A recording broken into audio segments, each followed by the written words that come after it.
Assalamualaikum warahmatullahi wabarakatuh. Nama saya Renali Kodri, NIM 22 2019 037. Dalam kesempatan kali ini, saya akan memaparkan analisis saya tentang pekerjaan riba yang ada saat ini dan mengapa bisa dikatakan riba. Sebelum saya memaparkan analisis saya, ada baiknya kita mengucapkan lafaz basmalah. Bismillahirrahmanirrahim. Baiklah. Riba.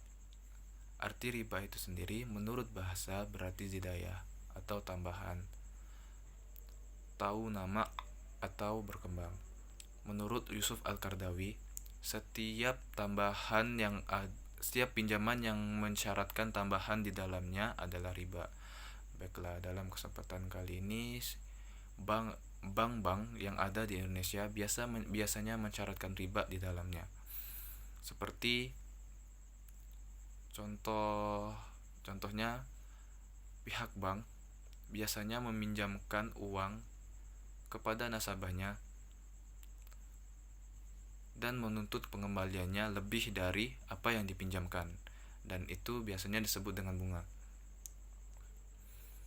Contohnya, misalnya ada nasabah yang ingin meminjam uang ke bank sebesar 100 juta. Pihak bank biasanya meminta uang lebih dari itu dengan embel-embel yaitu bunga. Dan bila tidak bisa mengembalikan uang tersebut, lebih tenggat waktunya untuk mengembalikan uang tersebut, bisa dikenakan biaya tambahan karena tidak tepat waktu untuk membayarkan uang tersebut. Nah, terus itu di bank. Nah, terus ada lagi di saat nasabah ada juga kan nasabah menggadaikan seperti surat tanah, rumah, atau harta berharga lainnya. Nah, setiap kita menggadaikan barang berharga kita, misalnya ke bank atau ke tempat-tempat untuk menggadaikan lainnya, bila kita tidak bisa membayar uang yang kita pinjamkan dari apa yang kita gadaikan tersebut, bisa saja, dan ini saya pernah mendengar kasusnya di berita bahwa ada seorang nasabah yang menggadaikan rumahnya lah. Pihak si bank atau pihak yang digadaikan, nasabahnya tidak bisa membayarkan uang yang saat digadaikan si nasabah mendapatkan uang. Nah, mungkin nasabah mendapatkan uang dan si surat berharganya tadi, surat bank, surat rumah, surat sertifikat tanah itu dipegang oleh bank. Dan apabila si nasabah tadi yang menggadaikan sertifikat tanah atau sertifikat rumah tadi, bila tidak bisa membayar lebih dari tenggat waktu yang ditentukan oleh bank atau oleh tempat dia menggadaikan itu tadi, itu bisa diambil alih oleh pihak yang meminjamkan uang yang sertifikat pihak bank atau pihak yang menggadaikan,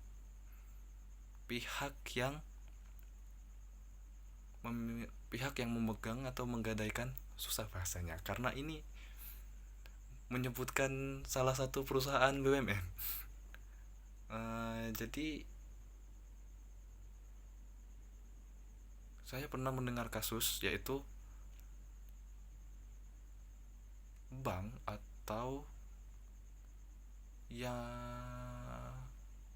perusahaan yang menerima gadai untuk dipinjamkan yang memberikan pinjaman dengan cara menggadaikan surat-surat berharga itu mengambil rumah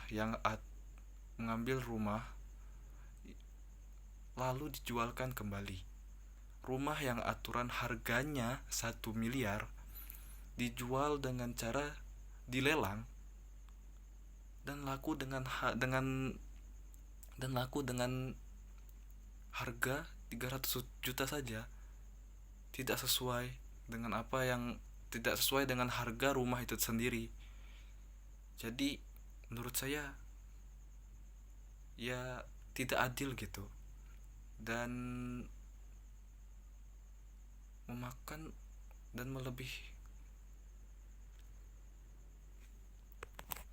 dan Imam Muslim rahimahumullah meriwayatkan dari Jabir radhiyallahu anhu, beliau berkata, Rasulullah Shallallahu alaihi wasallam telah melaknat pemakan riba, pemberi riba, penulisnya, dan 2 orang saksinya. Dan beliau bersabda, mereka itu sama. Dalam hadis ini Rasulullah bersabda melaknat pemakan riba. Pemakan riba itu sendiri ya pekerja-pekerja yang ada di bank-bank, di leasing, di perusahaan yang menyediakan gadai dan meminjamkan uang yang saya katakan tadi. Itu adalah yang memakan riba tadi. Terus yang memberikan riba seperti investor-investor yang menginvestasikan sebagian hartanya kepada bank-bank, kepada perusahaan-perusahaan yang menjalankan riba itu sendiri. Terus yang menulisnya ini tadi, yang menulisnya saja itu termasuk sama. Terus 2 orang saksinya, beliau bersama, mereka semua sama. Jadi semua orang yang bahkan penulisnya yang menuliskan riba itu sendiri, menyatat uang riba itu sendiri, dan 2 orang saksinya itu sendiri, itu termasuk orang yang memakan riba. Jadi jangan tergiur dengan gaji yang besar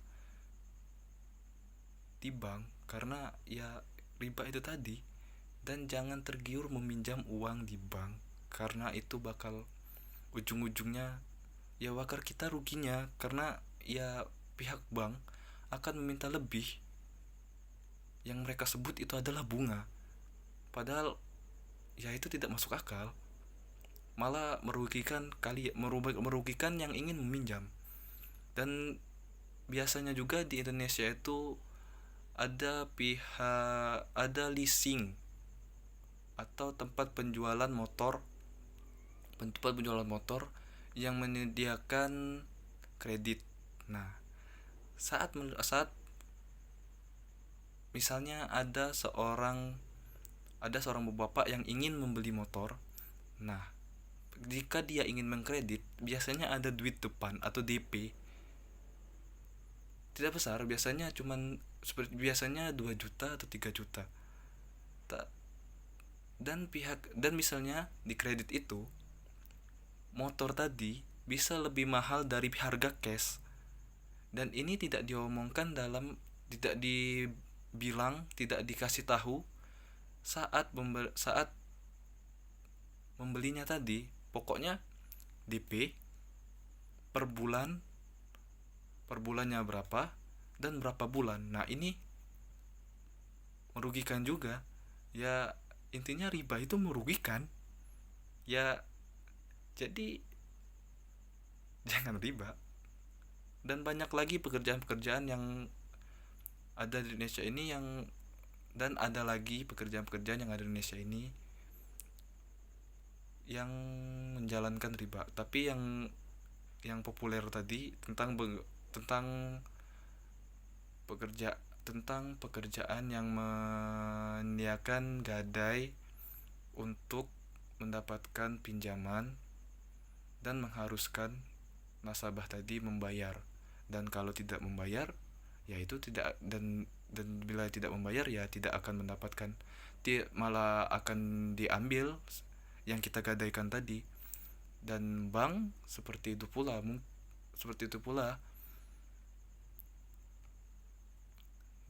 bank. Dan yang ketiga leasing motor. Dan ya leasing motor juga, kalau kita tidak bisa bayar ya motor itu akan ditarik, dan uang yang kita sudah bayarkan tadi tidak akan kembali. Itulah mengapa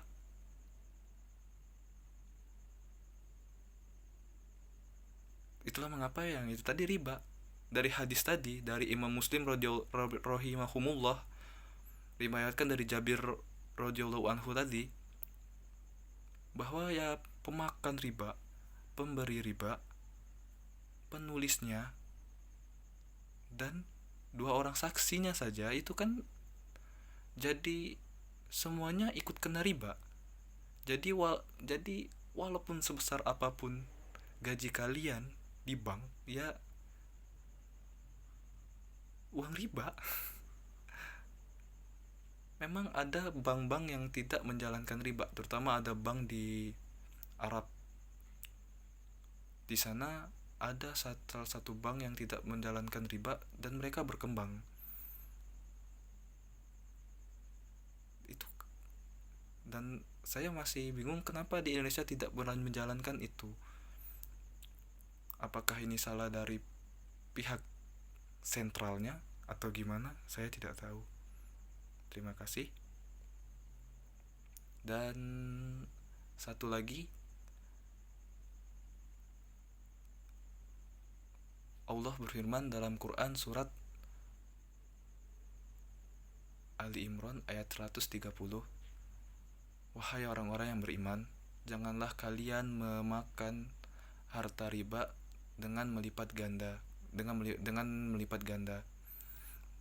dan bertakwalah kepada Allah agar kamu termasuk orang yang beruntung. Terima kasih. Seperti itulah analisis saya. Apabila ada salah-salah kata dan apabila melenceng dari topik, saya mohon maaf. Apabila ada salah dari periwayatan hadis, pengertian dari Quran surat Ali Imran tadi, dan pengertian riba itu sendiri, saya mohon maaf. Kepada Allah saya mohon ampun. Terima kasih. Wassalamualaikum warahmatullahi wabarakatuh.